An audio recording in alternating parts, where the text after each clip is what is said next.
Video games were a big part of my life. My earliest memory of playing video games comes in the early 2000s when playing 007 Nightfire, Pokemon on my Game Boy, Modern Warfare 2 on Xbox 360, 2019's Modern Warfare, with a little bit of NBA 2K, Fortnite, GTA, and everything else mixed in. I loved gaming and I loved it a lot. I loved it so much that I started a YouTube channel dedicated to gaming where I uploaded over 500 videos, amassed over 40,000 views, and over 100 subscribers, all without clickbait. I know those seem like, rookie numbers or beginner numbers or low numbers by today's standards on YouTube, but they were a lot to me and they still are a lot to me. I even started live streaming on Twitch, where you can still go and watch many of our highlights to this day. But then a strange day came in 2019 and it all changed. I went from rushing home from school and work to wanting to play to taking nights off from playing. I went from buying every iteration of NBA 2K, starting from NBA 2K9 to not even buying NBA 2K21. I went from staying up late until 4 a.m., laughing all night, to now going to bed around midnight and being very bored with gaming. Something changed and I don't quite know what did. I was actually talking to one of my friends yesterday about it. We were just talking about how we used to play and when we used to play and how much fun it was.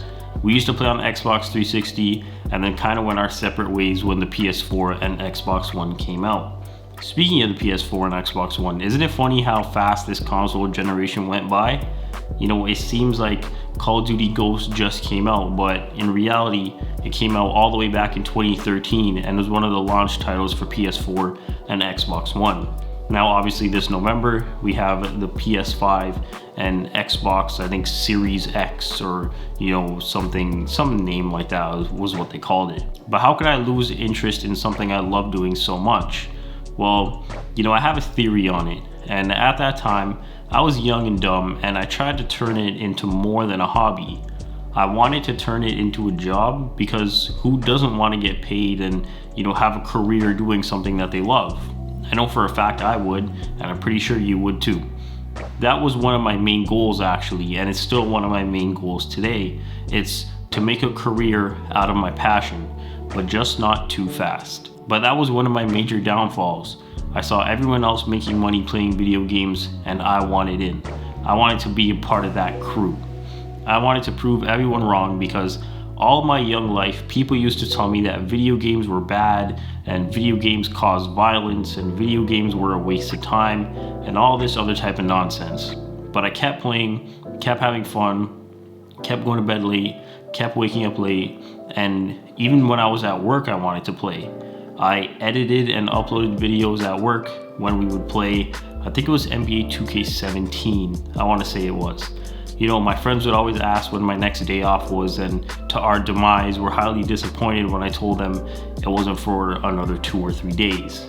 They were always disappointed, and myself included, because at that time I was working 12-hour overnight shifts and I literally just wanted to play games. I just wanted to play NBA 2K, I just wanted to play Call of Duty, I just wanted to be at home, sitting in front of my PS4, sitting in front of my monitor, headset on, talking to my friends. But like I said, I rushed into wanting to turn gaming into a career that I lost passion and the drive for it because I didn't realize how long it actually takes to build a brand.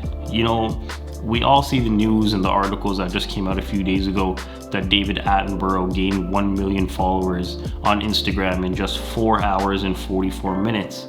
But the reality is that next to Morgan Freeman and Ted Williams, he's one of the most known narrators, narrating things like Blue Planet 1 and 2, Our Planet, and most famously, Planet Earth, which is just mind-blowing. I mean, if you want to talk about sheer, just raw cinematography, that's the show to watch.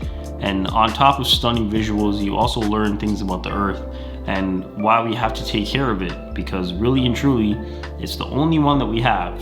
And Earth's resources are finite, and once this one's resources are gone, unless we've already colonized Mars, we're gonna have to come up with something, and fast. Anyway, back to building a brand. Like I said, everyone looks at David Attenborough and how he gained 5 million followers in 8 days, But the reality is that he's 94 years old and his career spans like 70 years or something like that. And in those 70 years, he's been building his brand. It took him 70 years to build his brand big enough to gain 5 million followers in just over a week. So in all seriousness, it took him 70 years to gain 5 million followers, which when broken down comes down to like 200 followers a day if I did the math right. But I hope you understand what I'm trying to say. You know, it's so easy to get caught up looking at others and their success, but the reality is that it won't speed yours up any faster. It won't help you gain subscribers, it won't help you gain followers, and you won't reach your goals any faster. All the time you spend looking at others is only wasting your time when you could be working on your own goals. But you don't want to do that, right? You shouldn't aim to make as much money as you can as fast as possible, because that's the fastest way to reach burnout. My expectations were too high. I started making videos and live streaming when it was already oversaturated. That was in 2017, and I wasn't going to grow nearly as fast because I wasn't the first or I wasn't the best. You know, I didn't have rooms of green screens like Dr. Disrespect, and I wasn't uploading videos back in 2008 on YouTube like all the first guys did. Speaking of first and the best, you can watch that video right here. But now, fast forward a couple years later, I've discovered that building a brand takes years and sometimes decades, but really and truly, I'm ready for it. See, when I was younger, I wanted stuff and I wanted accomplishments instantly. And if I didn't get them, I gave up on whatever I was doing or whatever I was pursuing. And now I realized two things. One is that everything that's worth building takes time. And the other one is that you shouldn't rush into making your hobby your job, because you'll end up cutting corners, you'll end up rushing things, you'll lose interest, and your hobby will just turn into just another chore. And as always, thanks for watching.